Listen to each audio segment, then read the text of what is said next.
सुप्रभात बच्चों।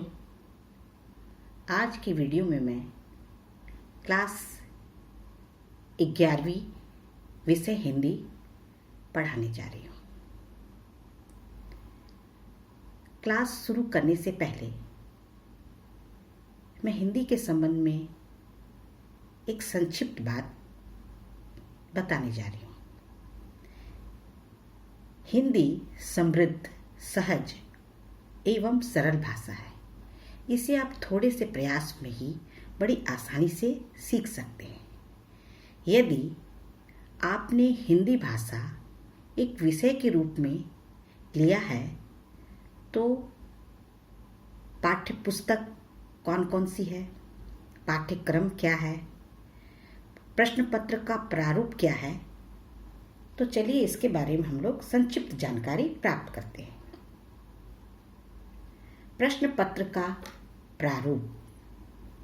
Section A में निबंध, अपठित गद्यांश, मुहावरे, लोकोक्तियाँ, वाक्य शुद्धिकरण आता है। ये सारे प्रश्नों के उत्तर लिखना अनिवार्य होता है। सेक्शन बी में हमारी जो पाठ्य पुस्तक है, गद्य संकलन, काव्य मंजरी, आषाढ़ का एक दिन, नाटक, ये तीनों पुस्तक से सवाल आते हैं और तीनों के प्रश्न के उत्तर लिखने अनिवार्य होते हैं और एक उत्तर ऐच्छिक रहता है। आप किसी भी पुस्तक से आप अपनी स्वेच्छा से एक उत्तर लिख सकते हैं। आज मैं आप लोगों को गद्य संकलन पुस्तक से पाठ 1 पुत्र प्रेम पढ़ाने जा रही हूँ।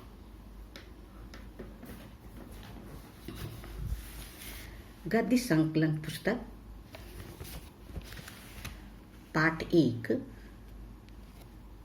पुत्र प्रेम। इसके लेखक है प्रेमचंद जी।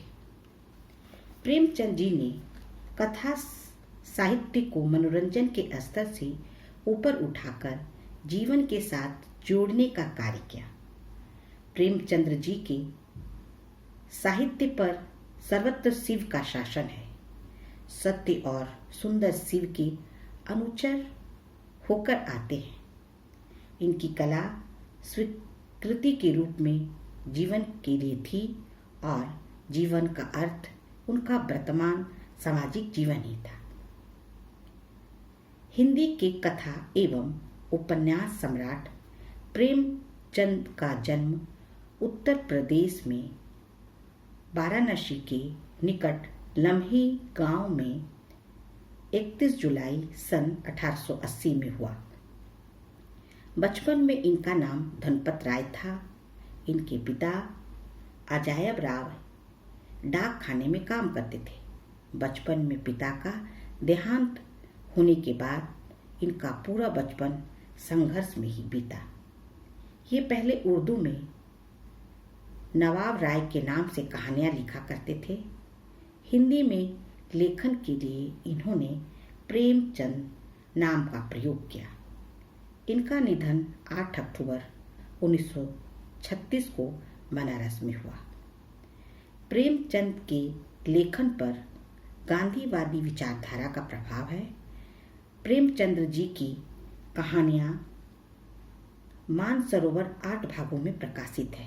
निर्मला, गोदान, गवन, कर्मभूमि, रंगभूमि आदि प्रेमचंद्र के उल्लेखनीय उपन्यास है।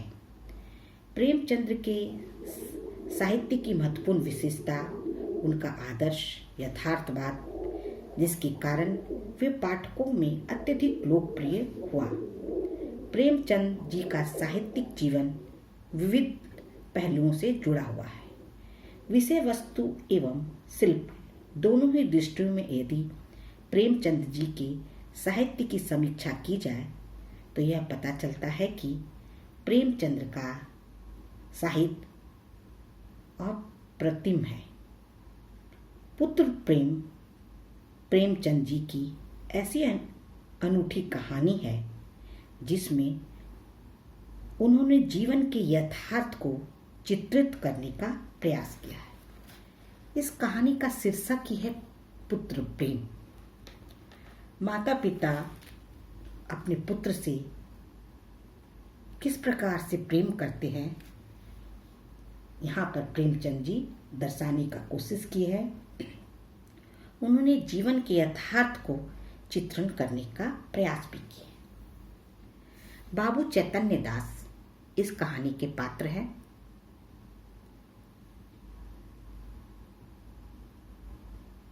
बाबू चैतन्य दास ने अर्थशास्त्र खूब पढ़ा था।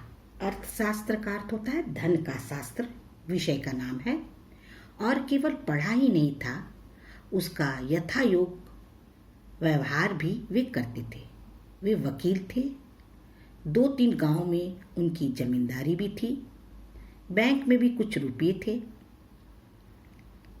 यह सब उसी अर्थशास्त्र के ज्ञान का फल था। जब कोई खर्च सामने आता था तब उसके मन में स्वभावतः प्रश्न होता था, इससे स्वयं मेरा उपकार होगा या नहीं, या किसी अन्य पुरुष का है।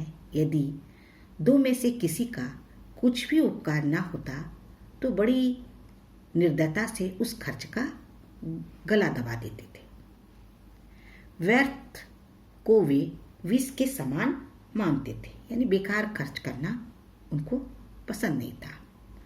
अर्थशास्त्र के सिद्धांत उसके जीवन स्तंभ हो गए थे। बाबू साहब के 2 पुत्र थे। बड़े का नाम प्रभुदास था और छोटे का शिवदास। दोनों कॉलेज में पढ़ते थे। उनमें केवल 1 श्रेणी का अंतर था। 1 श्रेणी यानी 1 क्लास का अंतर था। दोनों ही चतुर होनहार युवक थे, किंतु प्रभुदास पर पिता का स्नेह अधिक था।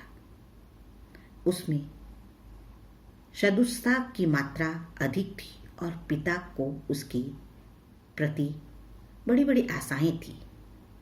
वे उसे विद्या उन्नति के लिए इंग्लैंड भेजना चाहते थे।